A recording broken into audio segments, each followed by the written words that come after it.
How's it going, everybody? Welcome back to my channel. I'm Jam, and today I'm coming back at y'all with a bit of a different video. I know you guys just want to see me run routes and do a bunch of calm drills all day, but I'm gonna go over a few things that I wish somebody would have told me before I entered into the college football scene. Now, I'm not gonna make some long intro out of this. I'm just gonna jump straight into it. I'm gonna start it off with what I feel like is the most important one. Number one is you have to understand that whether you're playing D1, JUCO, D2, D3, NAIA, postgrad, prep school, whatever level you're playing at, 9 times out of 10, you're going to be competing against and with players who were also their best player at their high school. To go a bit further into detail with it, let's assume that you were the best receiver at your high school. Once you get into college, you're no longer the best there. Your entire receiver core will be filled with the guys who were either the best or one of the best receivers at their high school or previous school. Because of that alone, you need to come out there with a different attitude. Things like your work ethic, what you do after practice, how you eat, how you train, how you are in conditioning, how you are in the classroom. Those things are going to separate you not only from the incoming freshmen with you, but also the upperclassmen that you're competing against for a spot. You made it to the next level. You should be proud of yourself, but you also need to learn how drastic the next level is. It isn't high school anymore. It isn't Little League. This is a whole different ball game, which leads me to my next topic. You need to let go of the high school mentality and the high school habits. A lot of you have heard from teachers that, oh, this isn't gonna fly when you get to college. When it comes to academics, trust me, it's gonna fly in college. But athletically, absolutely not. It's not gonna fly in college. That's something that you should expect. So for the guys who played in Little League, when you got to high school, was it the exact same? Absolutely not. The transition from high school football to college football won't be any different. To go a bit further into detail what I just said, things that you've done in high school probably aren't going to cut it in college unless you're a Jeremiah Smith. Time you wake up, the things you eat, your work ethic and practice, how you are in the weight room, how you treat your teammates and your coaches, all of that is different in college. For example, my first ever practice when I got to California, I caught a ball coming across the middle. Right after I caught it, I tried to do a move that I did in high school that worked like a charm. And because it worked so efficiently in high school, I'm like, okay, cool, I'm finna deep fry the jet. That wasn't the case at all. I'm gonna put the clip right here somewhere, I don't know. Point is, he didn't fall for that move, okay? Whoop-de-doo, it's not high school anymore. I'm glad that it happened that early because that moment gave me a big reality check that I needed. And this isn't just for things involving football on the field. Like, it could be in the weight room, it could be conditioning, all that good stuff. But the point still stands. Certain things that you got away with in high school, 9 times out of 10, you're not gonna get away with it in college. Now, don't get me wrong. Certain things that you did in high school involving football, they're gonna be very effective in college too. For example, in high school, my physical strength gave me a huge advantage. And I took that to college with me. I'm gonna put an example right here again, or wherever. Yes, there are certain things, there are certain habits that you should take with you when you get to college. Certain things like waking up late, showing up to meetings late, showing up to practices, training, recovery late, things like that. It's just not gonna slide at any level. There's gonna be a guy with the exact same amount of talent as you, but the difference is he shows up early to practice. He shows up early to meetings. Things like that are gonna separate the two of you, and it's gonna leave you at the bottom of the depth chart, and he's gonna be first, second string. Kind of hit a flow state with that last topic, but let me move on. When you get up there to college, be confident. Your confidence is gonna go such a long way. When I got up to college, and you can ask any one of my peers, I'm going up there and I'm thinking, I'm gonna get a huge wake-up call, I'm gonna get a huge reality check. Like, I'm not built for this. This is not gonna go as I'm expecting it to go. Leading up to college, I trained that entire summer, like took no days off. And I was just working on my craft day in, day out.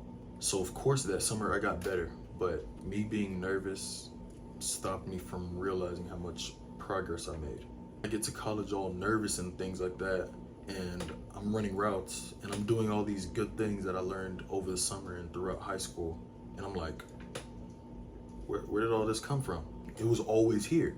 I was too nervous to even fathom the fact that I still had all these things in me, because I'm thinking, because I came out of high school, now I'm at a college level, all this stuff is just gonna, no, that wasn't the case at all. If you know you're a ball player, go out there and play ball, bro, I'm telling you. I remember my first big play when I got to college in the summer. I believe it was 7-on-7 or teams, one of those things, but you'll see it in the video. I had a go ball. Subconsciously, I know myself, I know my play style, I know I'm good with the go balls, I know how to high point, I know how to snatch the ball out of the air, I know how to make these contested grabs. So in the back of my mind, I'm not worried about it at all. But in the front of my mind, I'm super nervous. I'm thinking like, yo, it's gonna be a 3 and out, we're out of here. So the ball's in the air, and I'm just thinking to myself, I'm like, okay, I'm not gonna catch this. This is gonna flop. We're gonna get a 3 and out, and I'm gonna get sent back to the sideline. For one split second, I channeled all that out, and I'm thinking to myself, I'm like, man, I'm Jam. I caught this before. I can do this again. I'm gonna put the video so you can see. But I ended up catching the ball in like an amazing fashion. Like I caught that thing on some Ryan Williams stuff, you know, caught that thing, turned around. Let me stop. After I made that grab, everything I did when I stepped on that football field with cleats on was confident, because I'm like, I know exactly what I can do when I step on the field. I just have to show myself that, and I just have to show everyone else that's on the football field with me that. 9 times out of 10, I know I say that a lot, but 9 times out of 10, if you're playing at the college level and you didn't finesse your way there, you're a ball player, and a good one at that. So you need to be able to show that, not only yourself, but your coaches, your teammates, whoever. You need to be able to show that. Next thing I wish somebody told me was how important it is to keep your body healthy. I know it sounds like something that's so basic, but in college, again, it's a different ball game. Everything is more fast-paced than it was in high school and Pee-wee, of course. Factors like that can and will take a huge toll on your body, so it's very important that you keep every part of your body healthy. And I say this because a part of the reason why I decided to redshirt my freshman year was because my body was going through tons of wear and tear from practice. Of course, I was doing everything I was supposed to do. My body was fairly healthy, but the way I did it was still in that high school thing. And remember, I told you guys, it's a whole different ball game when you get to college. So I was doing, I guess you can say, high school recovery, you know, regularly stretching, occasional ice baths, things like that. Stuff like that is enough, but it really isn't enough. When coach gives you guys recovery time, use that recovery time to, you guessed it, recover. Again, things like that will make a huge difference. It might seem small now, but I promise you, you're gonna thank me later. Now for my next topic. My freshman year of high school, I had a coach, Coach Lee, shout out Coach Lee. He used to say, when you look good, you're gonna feel good. When you feel good, you're gonna play good. And everything else falls right into place after that. I didn't understand what he meant at first until I got to college. The way you style yourself, the way you dress will make a huge difference. A lot of you guys need to learn how to put that drip on. Like if you're not spatting, you need to pick up a spat like a few games, a few practices, man. You need to see how it look. If you're not rocking the oversized t-shirt, sleeveless, you need to pick up on that.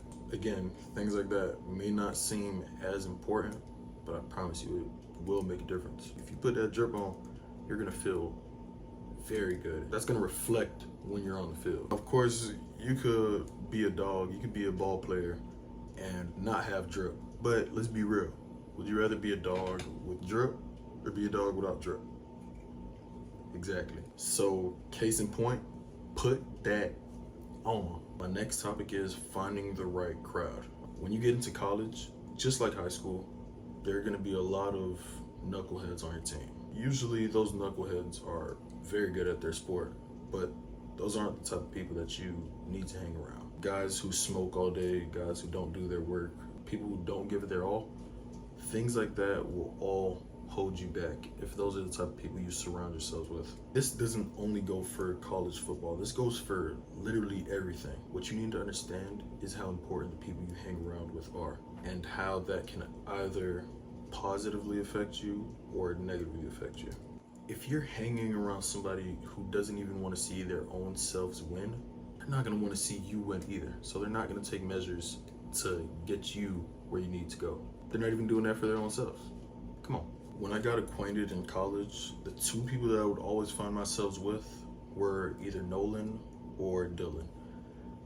Dylan played with my cousin at Tennessee Tech, so off rip, it was easy for us to form a relationship because we both had stories to tell regarding our cousin and my cousin. And Nolan, all around, was just a great guy, God-fearing, heck of an athlete, by the way. Like, he had like 100 tackles. He's insane. Them two were decently older than me, like by a few years, and they would always drop gems on me, like things that I need to know as a freshman, things that I need to be doing to better my craft, better my own self as a person. So people like them, they wanted to win, and they didn't hang around people who didn't have any goals. And it was easy to gravitate towards them two specifically because they always had something going on, always had something good for themselves.